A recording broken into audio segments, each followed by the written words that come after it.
We left off from the chapter 2 of Nehemiah, chapter 2 and the verse number 5. The king has asked Nehemiah his request because he saw him and reading from him, he wanted to ask him something.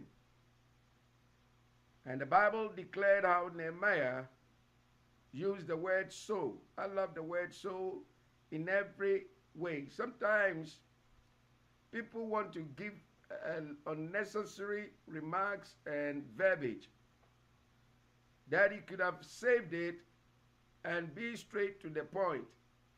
This man will use the word so. So is always the compound of what? Where so many words can be curtailed or can be cut out.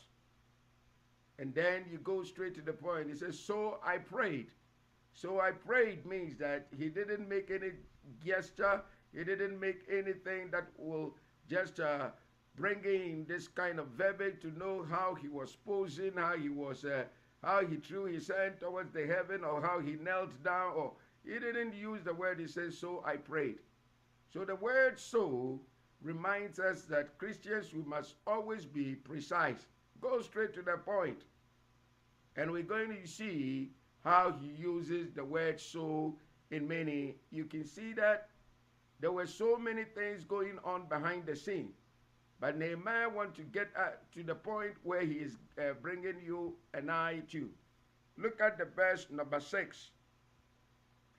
Verse number 6, if you have joined us, chapter 2, verse number 6.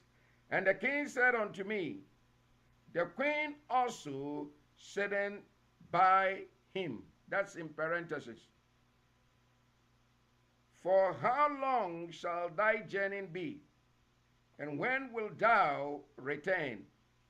If it please the king to send me, and I set him a time.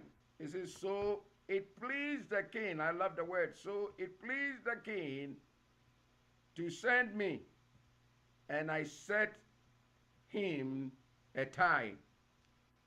This is a reason for that parenthetical insertion. The queen also sitting by him. Why would the Bible be very concerned about that? Nehemiah would have given us the details of why the queen was sitting by, and now this is what I am pursuing and perceiving.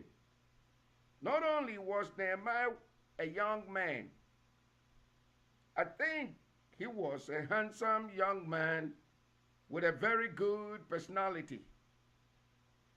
I imagine there were times when court business could become quite boring. The king would become involved with some petty political matter and would have to settle it with a great deal of discussion. The queen would become bored and start a conversation with a cupbearer. She might have said to him in many occasions, where did you go that on Saturday? Then on Sunday, he took a little trip. Then you would just say to him that, you know what, being a Jew, he went to the synagogue on Saturday. Then on Sunday, he took a little trip in a boat in the Euphrates River and did a little fishing. The queen and Nehemiah probably had many conversations along this line. So when Nehemiah asked the king for permission to return to the land, the queen probably nudged the king in the rib and said to him, let him go if that is what he wants to do. The king thought about it for a moment and then asked For how long shall thy journey be? The king probably started to say, this is a busy season. It is going to be difficult to get along without you. Nehemiah, I don't know if we can spare you or not. About that time, the queen nudged him and said, let him go. Finally, the king said, how long will this take, and when will you return? Obviously, the king liked Nehemiah. He liked Nehemiah too, and he wanted him to come back. At this point, Nehemiah could go into details. Listen very carefully. Nehemiah could have gone into detail, but he does not. He simply says, so it pleased the king to send me and set him a time. Beloved, when you are before a judge and then he asks you a question, sometimes all they are finding is to see whether they can have a punch in your story. So be precise and go straight to the point. The gimmicks and the trickies and things that was going on behind, sometimes they are not necessary. Sometimes we want to deepen to make our message very well. That is where you have to learn something this morning from Nehemiah. So, precisely, go on. So he didn't tell us what was going on. This is only a narration that I am only fitting in as a commentary to make you feel that this is what was prevailing or what could have prevailed. But nobody knows exactly what was going on. But you can't just go straight to the point and ask questions. But when he was writing as a narrator, he just put all the whole thing behind the word so. So, it pleased the king to send me, and I set him a time. Simple. That's all that wanted us to know. There's a lot of wasted verbiage today. The other day, I listened to a television program concerning the work of one of our government committees, which was hearing witness concerning a certain matter. A certain lawyer was speaking. I listened to him for 15 minutes, and he could have put his entire testimony in 2 sentences. He certainly did string it out.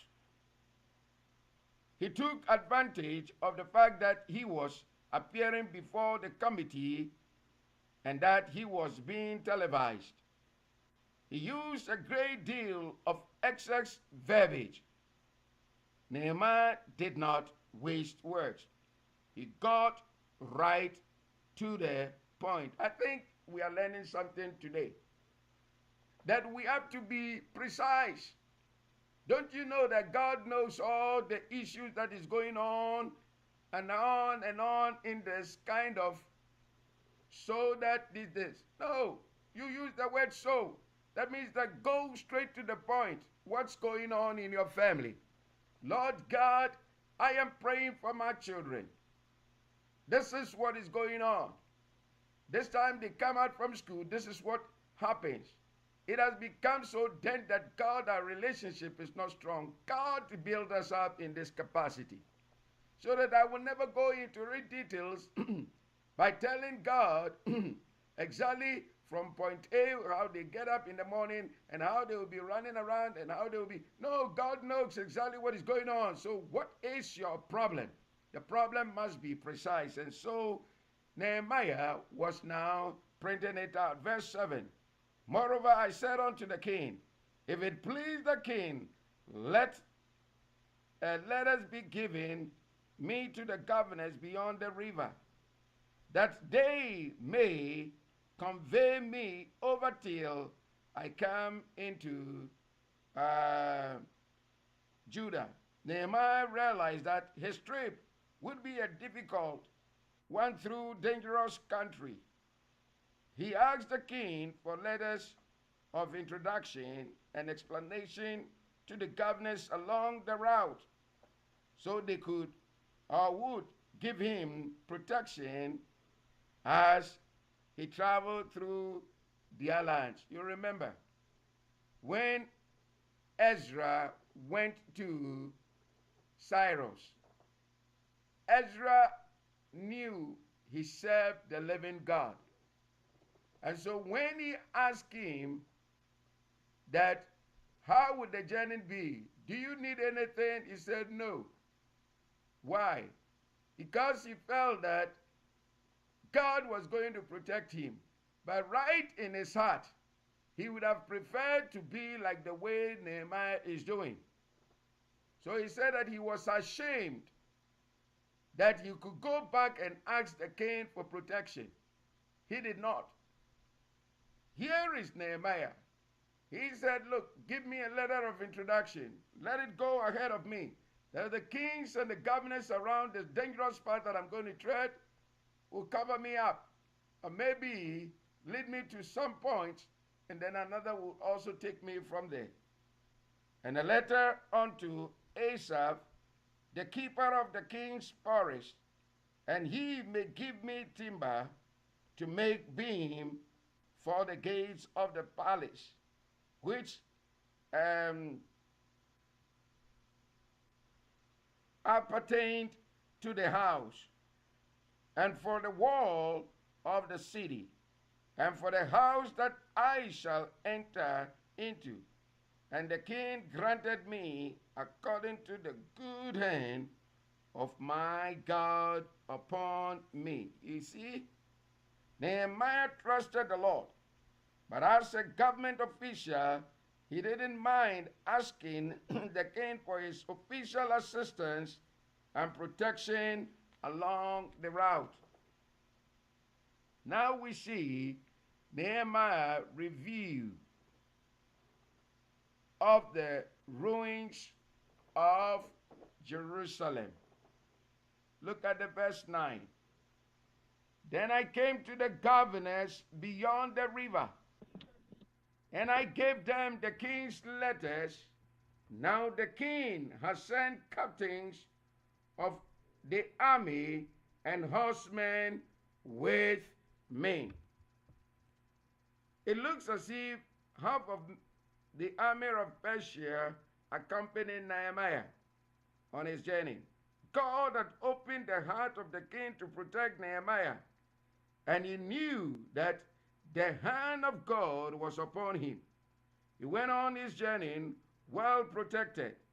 You remember that when Ezra had asked the king for permission to return to the land, he wanted to ask the king for protection, but he had been so eloquent in telling the king how God would take care of him and lead him that he was ashamed to ask for an escort. He was afraid the king would say, aren't you trusting the Lord? Nehemiah, however, felt that he had the right to ask for protection because he was a government official. Friend, God is not going to lead all of us alike. That's all that you have to understand. God is not going to lead us all alike. He led Ezra one way, and he led Nehemiah another way. He will lead you one way, and he will lead me another way. You see, sometimes you make a mistake at the beginning of anything that you do, trying to imitate and copy some people. I remember at a point, I heard when I began as a young believer, I wanted also to imitate Oral Robert, because that was the only television program at that point that really inspired me. I wanted to imitate Oral Robert to the extent that I made my voice to look like Oral Robert and prayed the kind of prayer. I sat down to copy his prayer so that I can execute that prayer. To the extent of knowing even the Bible, I was all the time holding forth the kind of prayer he prays during his crusade. And this great man of God was given the gift of healing and others, and I could easily imitate him. That was my mistake. But at a point, God has to now show me who I was. So I stopped imitating. That was all he said, and that was all he needed to say. From the day to this, I have not tried to imitate anyone. And Lord, help the man who would try to imitate me. What a tragic thing it is for one man to try to duplicate another man. God will not lead us alike. Ezra went back to the land with no support whatsoever. Nehemiah returned to the land with half of the Persian army. God will use both ways. It doesn't matter. Some people think that because you are a preacher, you don't get sick. But I tell you, I have more faith. So if you come to me and I've just been on my knees praying and going every day on and on and on and on, and then you come into shape by which you are having about 10 or 15 prescriptions, you are very shameful that you, being a child of God, also taking kind of medication just to keep yourself alive, in order for you to proceed to do exactly what God has really laid for you. Would God not protect you? Yes.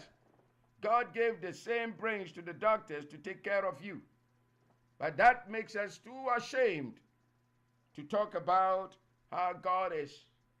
Now listen to verse number 10. When Sanballat and Honeth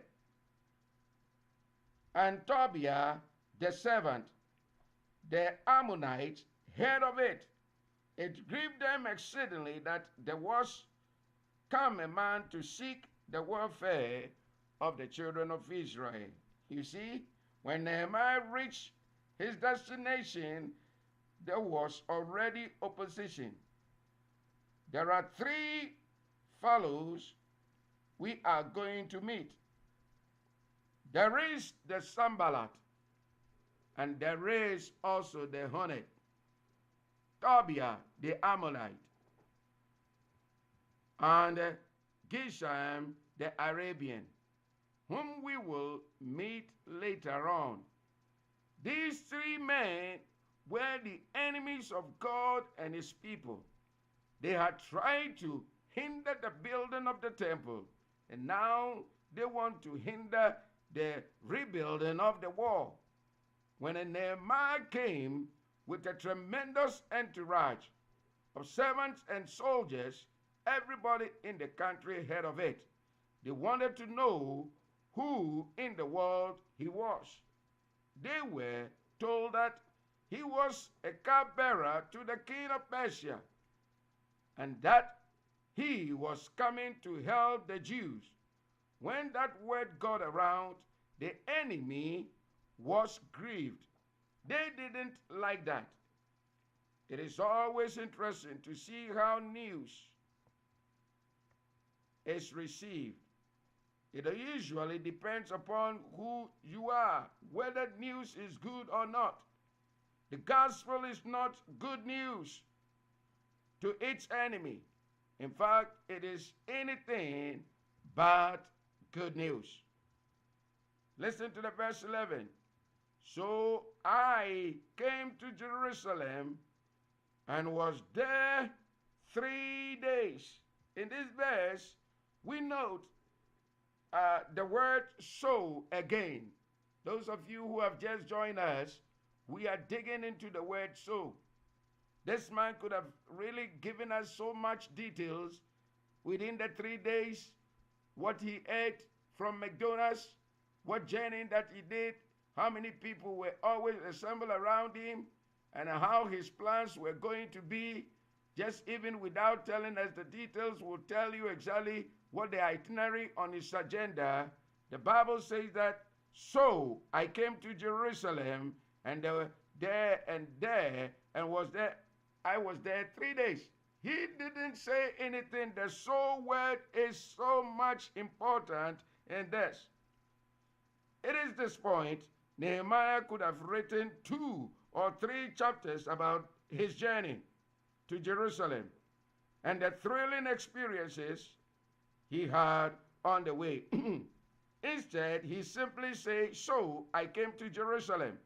Mark it down every time he uses the word "so." He is cutting down on great many words. Verbiage. We have to be very concerned about what we do. When you sit before your lawyer, you sit before the judge, don't ever give him the chance to punch holes in your very kind of. There are some things that doesn't even become necessary. Save your words. Verbiage.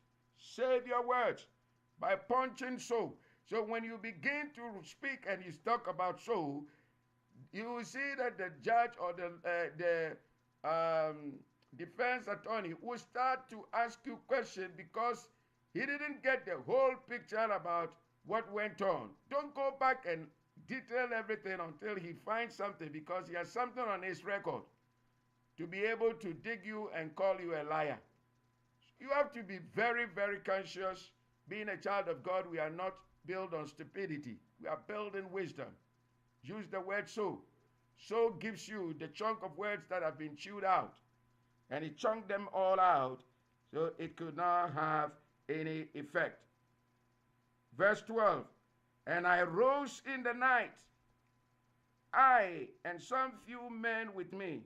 Neither told I any man what my God had put in my heart to do at Jerusalem. Neither was there any beast with me, save the beast that I rode upon." All right. After arriving in Jerusalem, Nehemiah did not want to stir up undue alarm, so he went out at night under the cover of darkness to make his inspection and see what the real condition was. He had no entourage of servants with him. It was no parade. He was a layman. This is the way a businessman would do it. Beloved, this time, go onto every banner on the street inviting people to a church meeting, a church program. Oh, Ghana is ugly. This is going to be a super monstrous kind of crusade. There is going to be revival, revival, revival. Come and meet this healer. Come and meet this anointed man of God, the chief apostle, the master prophet. They will give all kind of necessary, unnecessary attention onto placing God behind us, letting us to be seen more than. Nehemiah never gave any bit of anything that will raise any undue alarm. This is how we have to be discredited. You see, when God is behind the scene, it doesn't matter how you print your, just print up and say that there is going to be, the public is very invited. And then that's all. You don't need to spend a lot of, I know that they say the modern language is putting up commercial advertisement. When you advertise, this is the way you get people around you. Beloved, in the things of God, we don't do it like the normal way of doing business. And this time, we have all borrowed the ideas of businessmen and women. Look at the verse 13 and 14. "And I went out by night by the gate of the valley, even before the dragon well, and to the dung pot, and viewed the walls of Jerusalem, which were broken down, and the gates therefore were consumed with fire. Then I went on to the gate of the fountain, and to the king's pool, but there was no place for the beast that was under me to pass." There was, so you see, there was so much debris that Nehemiah could not ride even a horseback through it. He had to dismount. Verse 15. Then went I up in the night by the brook, and viewed the wall, and turned back and noticed by the gate of the valley, and returned. Nehemiah had circled the entire city. He was finished with his inspection, going out very discreetly. He never set up an alarm to cause even any kind of undue kind of alarms. He went on his work discreetly, and that is something I am drawing out from here. Verse 16, and the rulers knew not whither I went or what I did, neither did I as yet told it to the Jews, nor to the priests, nor to the nobles, nor to the rulers, nor to the rest that did the work. Nehemiah used caution and good judgment and doing God's work. I love to see certain laymen today who are doing things for God. If I may be personal, we have here, right here in Illinois, a group of men who comprise those we call them the believers for raising conscience of the time. And then sometimes they wanted to partner with me so we can have a great broadcast all over. They meet regularly, and they are always a great encouragement to every man who does good work. I am no businessman, and very candidly, I need advice. It is marvelous what these men do. I just listen to them as they discuss certain things. Every once in a while, one of them will take me to lunch and say, now look, here is something I think is important as far as your ministry is concerned. It is usually something I have never thought of before. Now this man Nehemiah intrigues me. I am anxious to follow this story through and see what action he will take. I tell you, I wanted to learn something, and I wanted you also to learn something. By this time, you have known something that it is so prevalent unto you.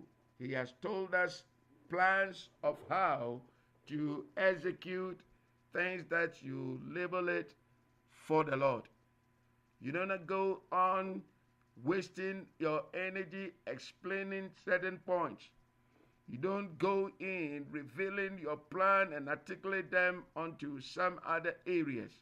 You keep it in your heart and move discreetly how you are going to execute them. And listen to Nehemiah. He will always come to a point when so much has been digested, he will just come to a point and use the word so. So he has taught me, and I'm believing he's teaching you, that we have to go straight to the point. Don't go through it and be dramatic about anything. Experiences and whatever that you've gone through, it's not about anything. Sometimes it gets to our testimony. When we want to testify about what we did eat, how we were being, it's a waste of verbiage. You have to go straight to the point. Thank God that God has saved me. I'm not going to tell you how I joined the car and how I was praying in my heart and whatever that it is. I will use the word so. It means that I keep the junk of all things and go straight to the point. What's the intriguing point that is really important is that we got to this car. I was just thinking that this is not the car that will convey me. Lo and behold, I got my chance of joining the car. But as we were going, before we started, somebody came from nowhere and said, no, this man is not going to join this car. So what happened? I finally joined a different car. By the time we got 1 hour, 2 hours into the journey, I saw the car that I was removed from lying somewhere with all the people injured, and I think some even died. That's the triggering point that I wanted to say, that how prayer saves and how prayer serves. So I use the word so that I might not narrate everything which is a waste of verbiage. I wanted to go straight to the point and hit what I am trying to convey, because I want to tell you that prayer works. And if you put yourself before God, you're going out and you're coming in, will not be stressed out. So, beloved, let's now learn how to be good presenters and how to go straight before the mighty God and lay out what we are requesting. Sometimes we cry a lot in the presence of God, which is not necessary. You think that you want to share, fine, do it. But you've not said anything. Your cry doesn't mean anything. Make a request. Go straight to the point and get yourself out there. And let God continue to fill up the soul. He knows what has just transpired. Blow to blow, one to one. He knows every move of you. May His grace guide us. May He help us to know how to be discreet in executing the things that matters to the heart of God. In Jesus' name, amen.